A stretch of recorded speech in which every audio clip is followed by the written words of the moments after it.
Everyone, मैं मोनिका स्वागत करती हूँ आपका अपने YouTube channel study with Monica में। इस वीडियो में हम देखने वाले हैं क्लास 12th हिस्ट्री का जो हमारा 4th चैप्टर है, उसका क्वेश्चन नंबर 8। वैष्णववाद और शैववाद के उदय से जुड़ी वास्तुकला और मूर्ति कला के विकास की चर्चा कीजिए।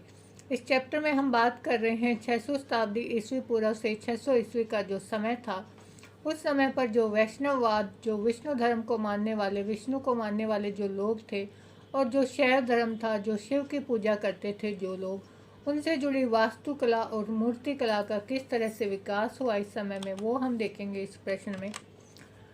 600 शताब्दी ईस्वी पूर्व से 600 ईस्वी के तक के काल में वैष्णववाद व शैववाद का भी पर्याप्त विस्तार हुआ। वैष्णववाद और शैववाद, इन दोनों परंपराओं में एक देवता विशेष की पूजा पर बल दिया जाता था।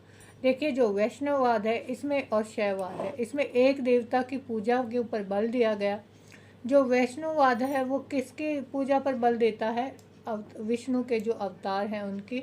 और जो शैव है वो शिव को सर्वाधिक महत्वपूर्ण देवता के स्थान पर वो जो उनको रखते हैं, उनकी पूजा वो करते हैं। दोनों परंपराएं पौराणिक हिंदू धर्म से संबंधित थी। जो विष्णु है और शिव हैं वो किनके जो है देवता माने जाते हैं? हिंदुओं के। तो दोनों के अंतर्गत जो है मूर्ति कला का भी विकास हुआ, वो हम देखेंगे। मूर्ति कला का विकास। अवतारवाद की भावना वैष्णव धर्म की एक महत्वपूर्ण विशेषता थी। इसमें विष्णु के अवतारों की पूजा पर बल दिया गया था। विष्णु के अनेक अवतारों की जो है मूर्तियां बनाई गई और अन्य देवी देवताओं की भी मूर्तियां बनाई गई। इस समय में क्या था कि जो विष्णु के अवतार के रूप में जिन्हें देवी देवता जो लोग मान रहे थे, उनकी जो है मूर्तियां बनाकर पूजा की जाती थी, और जो अन्य देवी देवताएं थे उनकी भी मूर्तियां बनाई गई।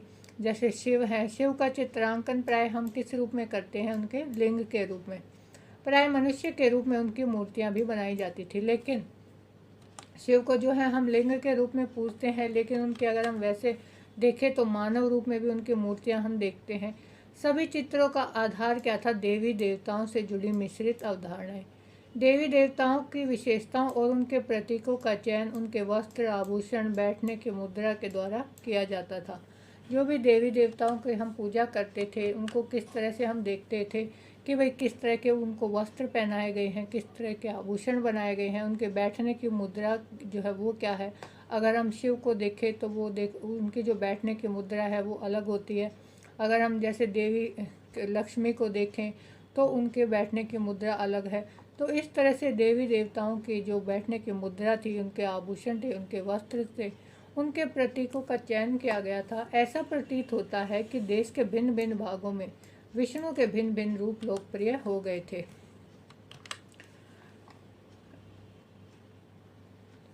जिनमें यह है कि मूर्ति कला के विकास को विशेष प्रोत्साहन दिया गया। देखिए, जो विष्णु के भिन्न भिन्न अवतार थे, अलग अलग जगह पर अलग अलग रूप में उसको स्वीकार किया गया, और उसी तरह से जिस रूप में उसको स्वीकार किया गया उसी रूप में उनकी मूर्तियां बनाई गई, उनकी पूजा की गई अलग अलग जगह पर।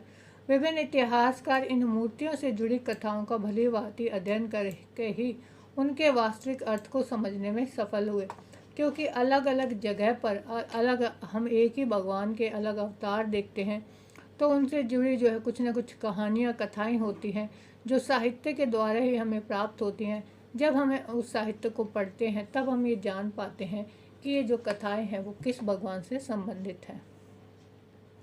इनमें से अनेक कथाओं का उल्लेख अगर हम प्रथम सहस्त्राब्दी मतलब पहले 100 सालों के मध्यकाल में देखें तो ब्राह्मणों द्वारा जब पुराणों की रचना की गई तो वहाँ भी हमें इनका वर्णन मिलता है।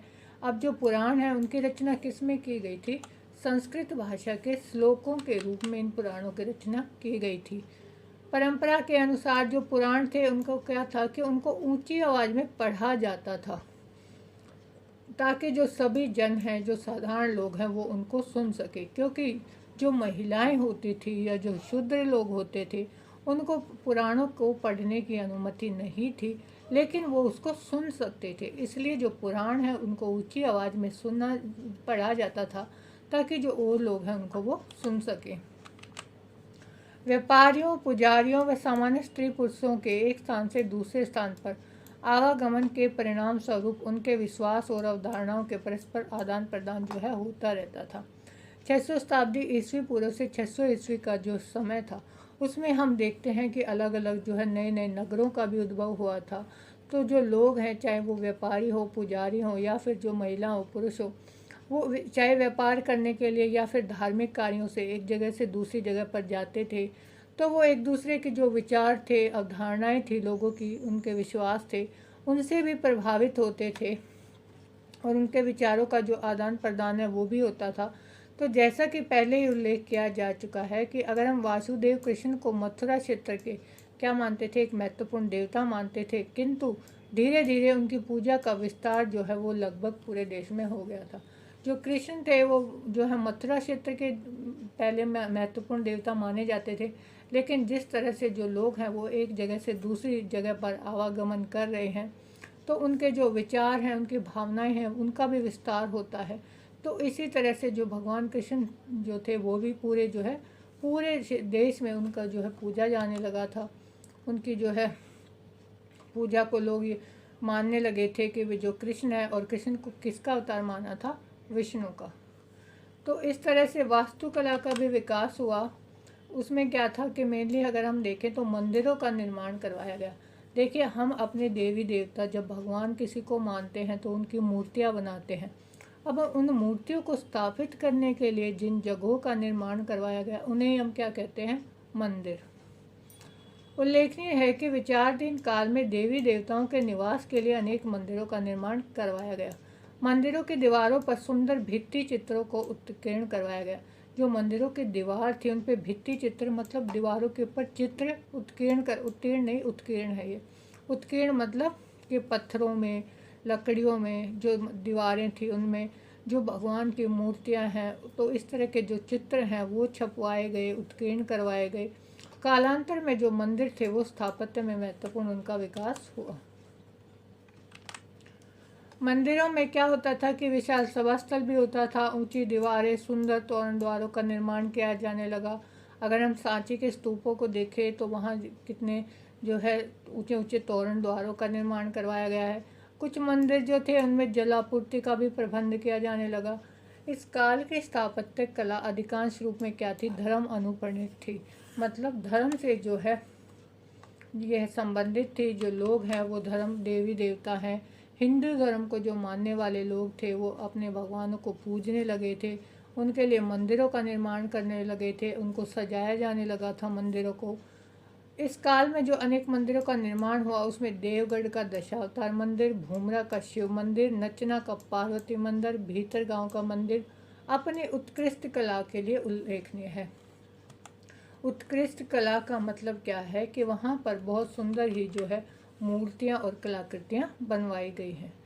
प्रारंभिक मंदिरों के एक महत्वपूर्ण विशेषता यह थी कि इनमें कुछ मंदिरों का निर्माण पहाड़ों को काटकर खोखला करके कृत्रिम गुफाओं के रूप में किया गया था। कृत्रिम गुफाएं परंपरा बनाने की परंपरा बहुत पहले से प्रचलन में थी। सर्वप्रथम जब मंदिरों का निर्माण करवाना शुरू किया गया तो मंदिर कैसे बनाए गए, पत्थरों को काट के उन पहाड़ों को जो है खोखला करके गुफाओं के रूप में जो है उनको बनाया गया था। जो गुफाएं हैं अगर हम देखें तो जो बौद्ध धर्म और जैन धर्म का विस्तार हो रहा था, वहाँ पर जो विहार बनाए गए थे जहाँ पर जो बौद्ध भिक्षु भिक्षुणी ठहरते थे, तो उनके लिए जो विहार थे वो भी पहले कहाँ बनाए थे, पहाड़ों को, पत्थरों को ही काट कर बनाए गए थे। सर्वाधिक प्राचीन गुफाओं का निर्माण हम देखें तो ईसा से 3री शताब्दी ईस्वी पूर्व में किया गया था। इन गुफाओं का निर्माण किसने करवाया था? मौर्य सम्राट अशोक के आदेश से आजीवक संप्रदाय के संतों ने करवाया था। दक्षिण भारत में भी हम देखते हैं कि उत्कृष्ट कोटि की गुफाओं का निर्माण करवाया गया। अजंता की गुफाएं, अजंता एलोरा की जो गुफाएं हैं वो अपनी स्थापत्य कला का जो है अनूठा नमूना पेश करती हैं। वहाँ की जो मूर्तियाँ हैं वो देखने में बहुत ही सुंदर हैं, अत्यधिक सुंदर और भिन्न भिन्न डिज़ाइन वाले, और उनकी आंतरिक दीवारों और छतों से उनको सुसज्जित करवाया गया था। जो एलोरा की गुफाएं हैं, अजंता की गुफाएं हैं, वो बहुत फेमस हैं, बहुत प्रसिद्ध हैं, बहुत सुंदर जो है कलाकृति वहाँ पर बनाई गई हैं। अब मध्य प्रदेश की जो गुफाएं हैं, विहार हैं, वो भी पर्वतों को काट कर बनाई गई थी। एलोरा की गुफाएं शैलकृत गुफाओं का उल्लेखनीय उदाहरण है। शैलकृत मतलब, शैल का मतलब क्या होता है? शैल का मतलब चट्टान, पत्थर। तो उनके ऊपर ही जो जो मूर्तियां हैं वो बनाई गई हैं पत्थरों को काट कर ही। मध्य इस समय में पहाड़ी के एक तरफ के पूरे खंड की कटाई करके भव्य मंदिरों का निर्माण किया गया था। अगर हम 7वीं शताब्दी के पल्लव राजा महेंद्र वर्मन और नरसिंह वर्मन ने जो मामल्लपुरम में अनेक स्तंभों वाले विशाल कक्ष और मंदिरों का निर्माण कराया उनको देखें तो वो भी किसके द्वारा बनाए गए थे? पहाड़ों को काट कर ही वो मंदिर बनाए गए थे। और वो क्या थे? सामान्यतः रथ मंदिर थे, मतलब पहाड़ को जो है रथ की शेप में, रथ के आकार में जो है काट कर मंदिर का निर्माण करवाया गया था।